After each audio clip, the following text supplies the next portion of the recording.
अस्सलाम वालेकुम एवरीवन। आज की इस वीडियो में हम पढ़ेंगे डिसऑर्डर्स ऑफ स्केलेटन। सबसे पहले स्पॉन्डाइलोसिस। अब स्पॉन्डाइलोसिस क्या होता है? जब इंटरवर्टिब्रल डिस्क में एजिंग की वजह से, बुढ़ापे की वजह से ब्रेकडाउन होती है या फिर डिजनरेशन आती है, तो उसकी वजह से हमारे वर्टिब्रा में भी बहुत ज़्यादा चेंजेस आती हैं, एबनॉर्मल चेंजेस आती हैं। नॉर्मल चेंजेस की वजह से क्या होता है, आउटर ग्रोथ होना शुरू हो जाती है और वर्टिब्रा के बीच में गैप भी बढ़ जाता है, जिसको हम स्पॉन्डाइलोसिस कहते हैं। अब ये ज़्यादातर होता कहाँ है? ये हमारे सर्विकल रीजन में होता है, थोरेसिक रीजन में होता है और लंबर रीजन में होता है। ज़्यादातर वैसे ये लंबर और सर्विकल रीजन में होता है। इसके बाद लिखा हुआ है degeneration of vertebra result in the compression of nerves which can cause symptoms such as pain, numbness and tingling. अब जब हमारे वर्टिब्रा में कोई भी प्रॉब्लम आती है तो वहाँ से हमारे पास कुछ नर्व्स भी पास हो रही होती हैं। हमारे वर्टिब्रा में जब प्रॉब्लम आती है तो वो नर्व्स भी प्रेस हो जाती हैं, जिसकी वजह से पेन होता है, नमनेस होती है, टिंगलिंग होती है। अब दूसरी डिसऑर्डर हमारे पास जो है सियाटिका।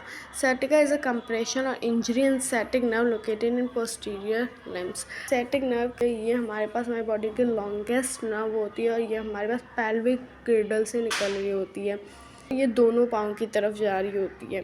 हमारे पाँव पे ज़्यादा प्रेशर आता है या ज़्यादा बैठने की वजह से हमारी जो सैटिक नर्व है वो इंजरी हो जाती है उसमें, या फिर वो कंप्रेस हो जाती है, जिसकी वजह से पेन होता है। The sciatic nerve is the longest and thickest nerve in the body.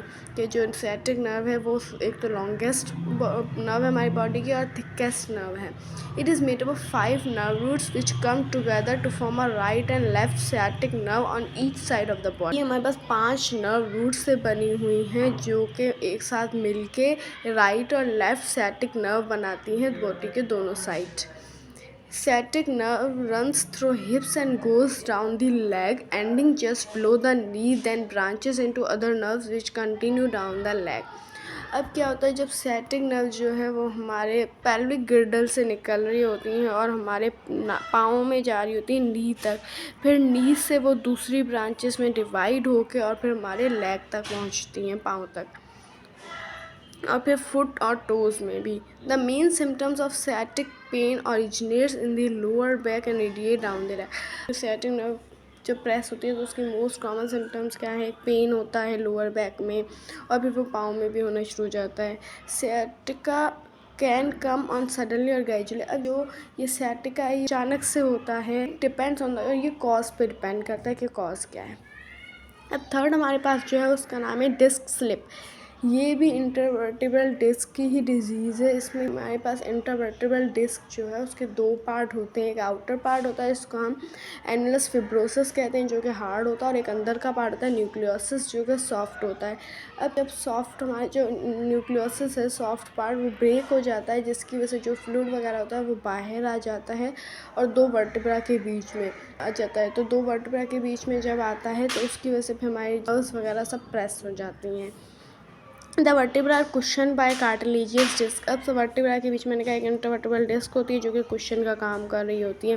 These disc act as a shock absorbers and protect vertebra from daily activities like walking, lifting, running etcetera.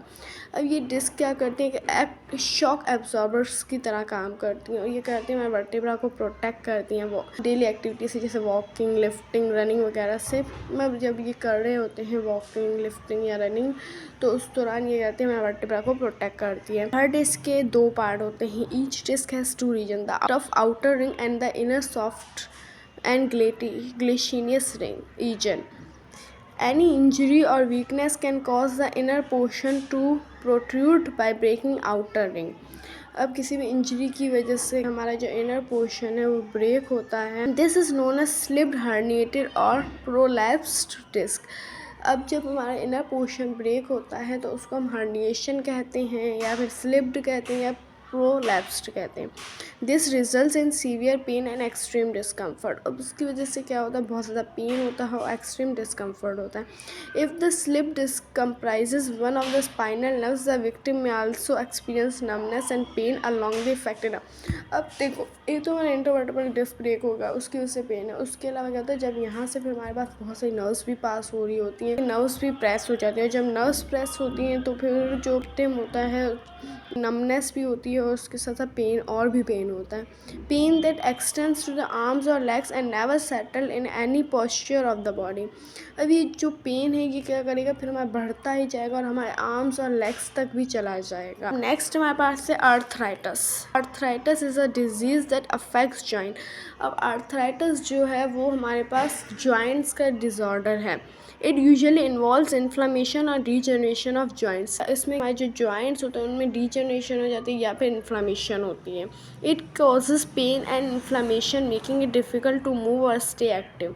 जब हमारे joints में problem होती है, joints में कोई inflammation होती है तो उसकी वजह से क्या होता है, पेन होता है और मूव करने में बहुत डिफ़िकल्टी होती है।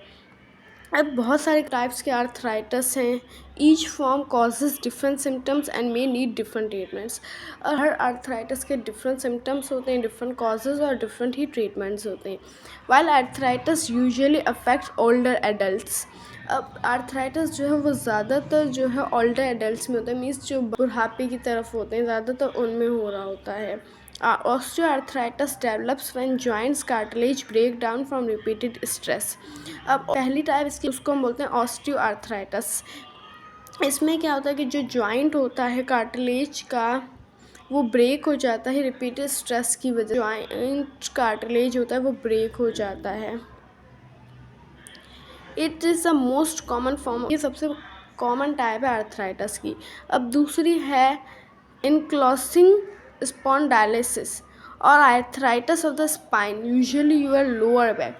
अब दूसरी जो टाइप है उसको हम बोल रहे हैं एंक्लोसिंग स्पॉन्डाइलिसिस। ये हमारे पास स्पाइन का आर्थराइटिस है जो कि वर्टिब्रा के लोअर बैक में पाया जाता है। अब थर्ड है gout, a disease that causes hard crystals of uric acid to form in the joint. अब एक और डिजीज़ है जिसको हम गॉट कहते हैं। वो गॉट क्या होता है, गॉट हम उससे कहते हैं जब हमारे जो साइनोवियल जॉइंट है उसके अंदर यूरिक एसिड के स्टोन्स बनना शुरू हो जाते हैं, उसको हम गॉट डिजीज़ कहते हैं। Rheumatoid arthritis disease that causes the immune system to attack synovial membranes and. अब इस आर्थराइटिस में क्या होता है कि जो हमारा इम्यून सिस्टम होता है वही हमारे जॉइंट्स को अटैक करना शुरू कर देता है, जिसको हम ऑटो इम्यून कहते हैं।